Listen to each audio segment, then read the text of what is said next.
Hey guys, what's going on? I'm the self-described nerd, and as of recording this, it is precisely 9:02 Eastern Standard Time. The first three episodes of Marvel's newest show, Ironheart, have just dropped, so I am going to be watching those, and once I'm done, I'm going to record my reaction to those first three episodes. This is going to be completely unscripted. I don't have a script, obviously. How could I have known? You're just going to get my general first reaction, just complete thoughts. I'll probably do a spoiler free section at the beginning and then go into my spoiler thoughts about the first three afterwards, but I'll make sure to point that out when I get there. So I'm going into this one with a bit of low expectations. This is like the last remnant from the old Marvel, which was quantity over quality. So I don't know. I don't love the Ironheart character. I mean, she's fine, but I don't really need to see a show about her. I'm just curious about the stuff with the hood and all that. So yeah, I'm gonna go plus hit play on Disney Plus, and I will catch you guys on the other side. Alright, guys, I just got done watching the first three episodes. It is now 11:30, so I'm going to try and get this recorded because I do have to get to bed because I do have to get up nice early tomorrow morning for work. But I'm going to get my spoiler free thoughts out of the way. And then I'll go into spoilers in a second, but I did not expect to enjoy that as much as I just enjoyed that. That was actually pretty good, not gonna lie. Just like I was, yeah, I didn't have the highest hopes for this show, which I think that did contribute to me enjoying it because it's like Ironheart is not a character that I really love. And she's fine. I've got no quarrels with her. It's just she's nowhere near my favorite.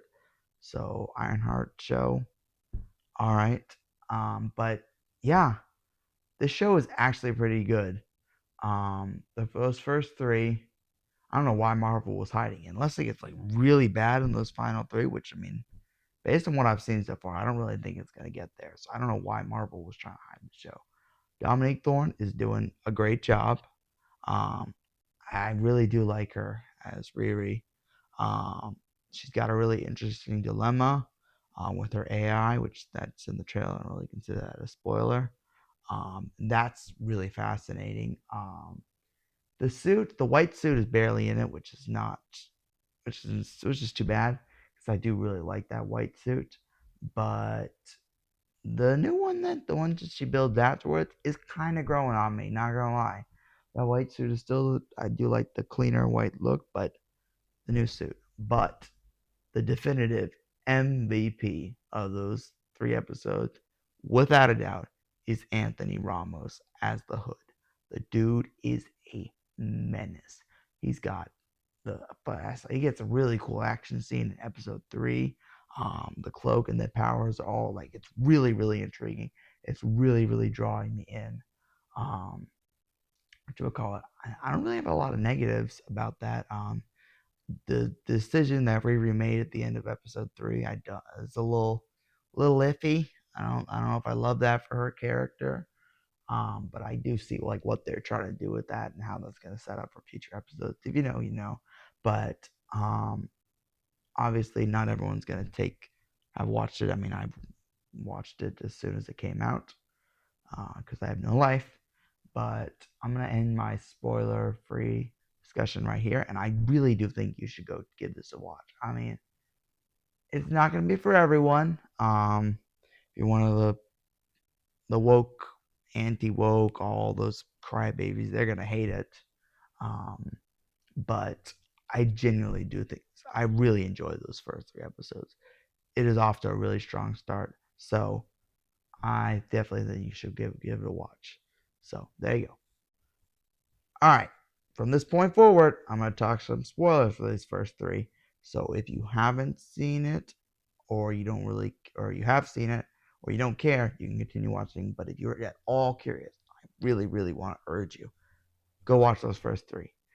I mean, I was watching from 9 o'clock to 11:30, so what, 2.5 hours?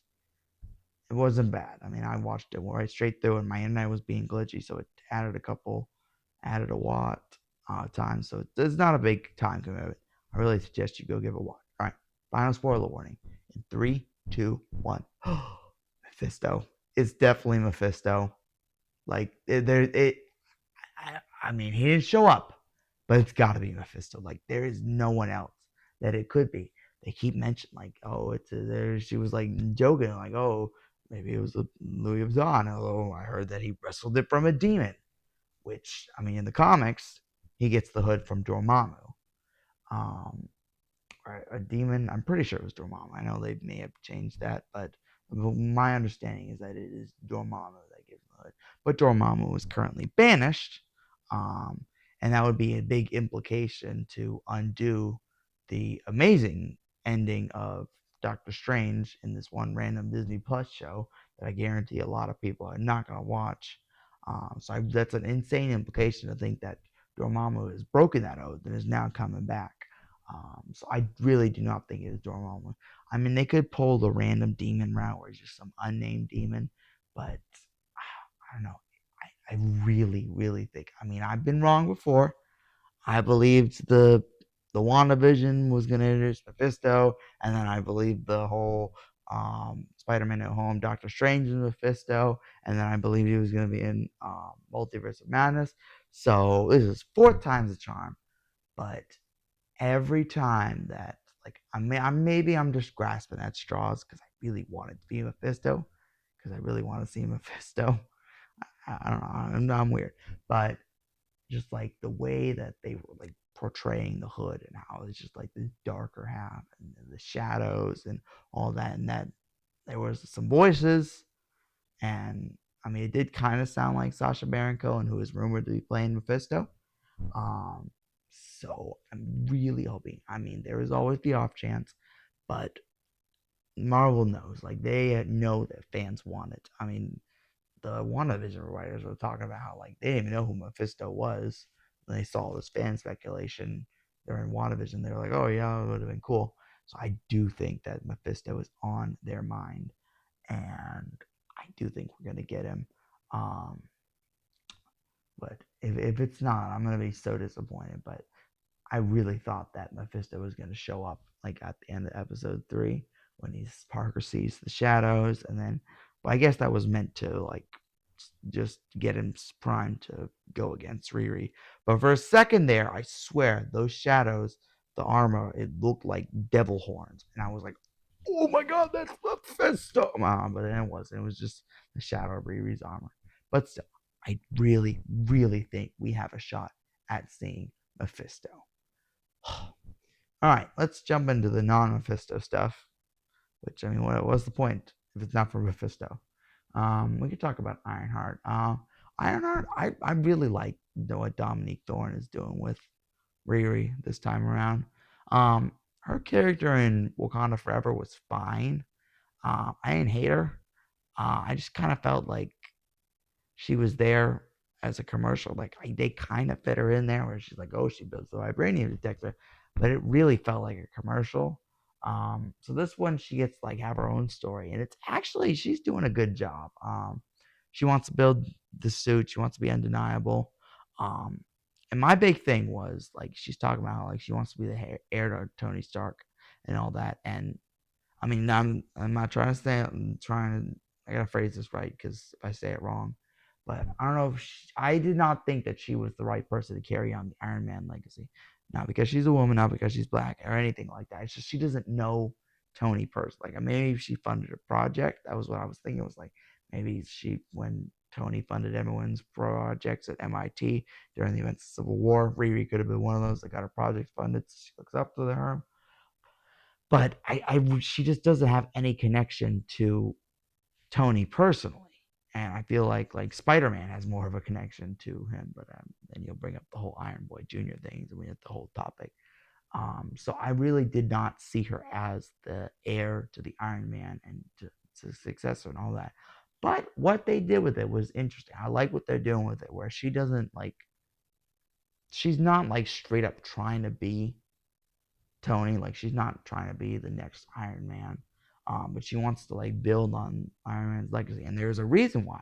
And it's because her stepdad was a big Iron Man fan, and he loved him. And when he got killed, which I'll talk about that in a second, she's just been kind of trying to live up to what her stepfather would have wanted for her and all that. And I feel like this with her making the Iron Man suit, like that's her way of like, hey, Dad, like I'm living up to your greatness. So I do think that is a good enough reason. Like that makes sense why she's making this Iron Man suit. It's not just because she does, but because her dad loved it and she wants to make him proud. So that was really sweet. Like I talked about in my spoiler free section, the white suit, I like the white suit a lot. Shame that it got destroyed, but it was kind of funny with that whatever that A school AI thing was. I called it like Ray. I think it was Ray. That was pretty funny, but then it getting collapse and then her crashing and then the title card, which the title card was all like unique and stuff for each one. I like um when what you call it when shows and movies do that where they like incorporate the title card into the scenery or like it changes, and that's always like what they did with the Chucky show. Like the word Chucky was a different thing each episode relating to something important to that episode. So that was another thing that I really enjoyed. Which we call it, and that second suit, like when I first saw it, I was like, it's a bit of a downgrade, but as she's using it more, as she's upgrading it, it's actually growing on me. I kind of like it. Not as much as I like the white suit or the like the one from the comics with like the pink and the black. I still think that's the definitive best um Ironheart suit, but it's loads better than the one we got in Wakanda Forever. And jumping off from that point, I wanted to talk about like the biggest surprise with this show, other than Mephisto, is Riri's relationship with her AI, um, who takes the form of her dead best friend, which I believe is a comic thing. I'm pretty sure. Might be wrong, but I'm 90% certain this is something that happened in the comic. And it was actually like getting pretty emotional. I thought it was really interesting because at first Riri's like you're not, this is kind of creepy, like you're my dead best friend, but you're an AI that looks and sounds like her, but you're not her. And she tries to get rid of her, but then like I mean the cliche, like, all right, I'm gonna get rid of you, well we just gotta do this real one thing real quick and then I'm gonna get rid of you. But it was actually pretty sweet because this AI, like it's her basically, it's pretty much her, it's pretty much Natalie. um and she sounds like that, all that. And that actress that's playing her is doing a really good job. Um, which we'll call it. And then Riri's just kind of like she doesn't trust it. She does trust it. She just doesn't like. She's a little weirded out by it. She's like, I don't know. This is my dead friend. Like I don't like this. But as she like grows and like she gets used to it, like their relationship is actually getting pretty sweet. And this is like her way of diagnosing the trauma that losing her best friend and her dad had, because she doesn't want to talk about it. Which I mean, understandable. So this is where her way of like reconnecting, and I thought that storyline was really well done, and like I'm really curious to see where this goes, because they genuinely have me hooked. Let's see, another interesting character that I'm a little curious as what they're gonna do is Joe. Now, I knew who Joe was going in. I mean, they hadn't officially confirmed it, but there was a couple leaks and rumors and stuff because this show has been in development for years. So stuff was bound to leak. So I knew who he was going in. And I was wondering how long they were going to keep the mystery up because they were kind of hinting at it with like Joe, that's a really bad fake name. And then like, oh yeah, my dad was an engineer, should I call it? But I was not expecting them to like flat out like or name drop Obadiah this early, which this is an interesting connection because like Obadiah was the very first MCU villain all the way back in 2008, which we'll call it, like almost 18 years ago. We're coming up on the MCU's 18th birthday. So it's interesting because I don't. I mean, it's been a second since I've seen that movie. I might need to rewatch it. But I don't remember if he ever mentioned having a son, a wife, or a kid, or anything like that. Um, so it is strange to just bring him back, but I'm curious to see what they're gonna do with him in this series where like he doesn't want to be like his dad. He was like, "Oh yeah, you got oh that sounds nice. I had an ironmonger for a dad." Um, so he's like trying to do better than Obadiah did, which that's understandable, because he did try and kill Tony and got went all crazy and stuff. But I'm curious as to because he's like really like you can't like I don't want to get caught. I don't want to get caught. You can't get this traced back to me. I don't want to be known like that. And then when Riri accidentally leaves the bandage at the greenhouse, they're gonna find that, and then most likely that's gonna get traced back to Joe or yeah, Joe. I think his name was Joe. I can't remember what his that was his or Ezekiel. Oh yeah, Ezekiel Stain. Yes, that's his name. Just remember it. This is why I like to write a script, but hey, I'm tired of time. Yeah, so Ezekiel, and I wonder if that means he's going to turn evil like his father. Like I wonder if that's what they're setting up because he's very interested in like technology. He wants to like build something too, and he's starting to like stand up for himself. Where he started out like that wimp loser, and now he's standing up for himself. Like he's got more confidence, and I wonder if this portrayal from Riri is going to push him over the edge. If it's going to turn him into a villain, which I mean, Joe seems really nice, but he trusted Riri, and now that she accidentally got him in trouble, I wonder if his opinion is gonna sour on her, and he's gonna go angry, get aggro, and all that. So I'm curious to see what they're gonna do, but I like his actor was also doing a really good job. Um, I mentioned in my spoiler free that it was like I didn't like the decision that Riri made at the end, and that was my big negative for these like 3 episodes. Like pretty much everything I enjoyed, and there's stuff that I really enjoyed. The only thing was like after Riri had her little fight with oh god, I don't remember his name. Which we'll call it Parker's cousin. They have their big old fight. He knows her secret, and then or he knows that like she betrayed them and she's the reason why. And then her suit comes and grabs her, and then she takes off and leaves him behind. And John, that was his name, and leaves him to die. Like that was cold blooded. I was like, wait, why? Just grab it. Like I'm sure that suit can pick up one dude. Like, and I feel like that decision is going to bite her in the ass later. And I feel like that was a very easily rectifiable. Like, why didn't she just like grab him?